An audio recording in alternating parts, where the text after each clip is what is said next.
Video solution for problem 61 of Fundamentals of Structural Mechanics. The deformation map for the pure twist of a circular shaft of length L and radius R can be expressed in terms of the rate of twist beta, a constant, as follows. Phi of z is equal to parentheses z1 cosine beta z3 minus z2 sine beta z3 in parentheses e1 plus z1 sine beta z3 plus z2 cosine beta z3 e2 plus z3 e3. Compute the deformation gradient f of z. Find the displacement of the point initially located at the position z is equal to r0l and the undeformed configuration. Find the volume of the deformed shaft in terms of the angle of twist beta. A horizontal line is etched on the surface of the undeformed shaft parallel to the z3 axis as shown. Find the length of the line in the deformed configuration. Given material is the original shape shown here, the deformed shape shown here, and the deformation map seen here. What is required of us is to find f gradient, the displacement of point z, the volume of the deformed shape, and the length of the deformed line.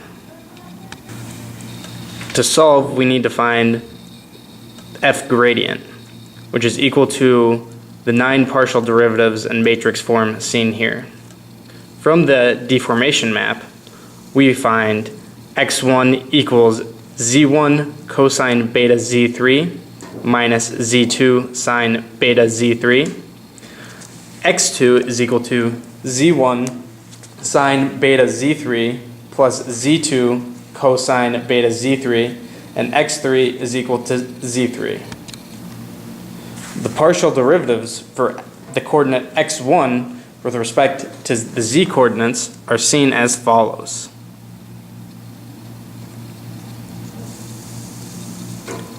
The partial derivatives for coordinate x2 with respect to the z coordinates are seen as follows.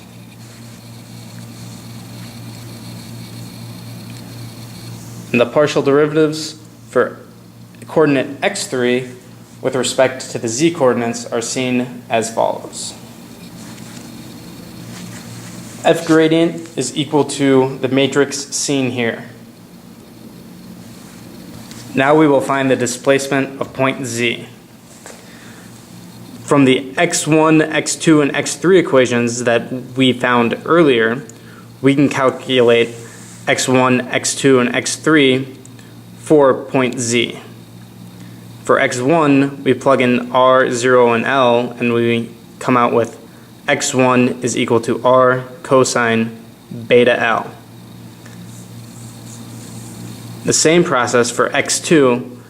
x2 is equal to r sine beta l, and x3 comes out to be l. Now, the displacement is the difference between point x1 and point z1. So we subtract the difference.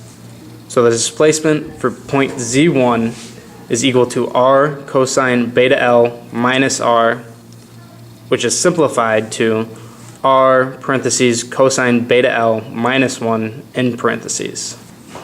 Displacement of point z2 is equal to x2 minus z2, which is equal to r sine beta l minus 0, which simplifies to r sine beta l.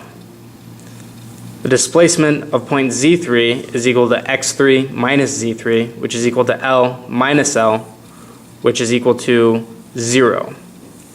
So the displacement of point z is equal to the matrix here. In order to find the volume of the deformed shaft in terms of the rate of twist beta, first use the following equation in which the determinant of f is integrated over the volume. The determinant of the deformation gradient is found to be equal to 1.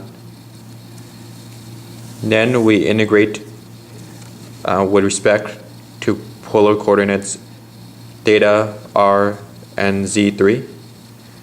The bounds for theta are from 0 to 2 pi. The bounds for r are from 0 to r, and the bounds for zeta 3 are from 0 to L. The volume is calculated to be pi r square L. The next problem is to find the length of the line in the deformed shaft. The deformed length can be computed by integrating the stretch lambda over the original length. In order to find the stretch, the green deformation tensor needs to be calculated.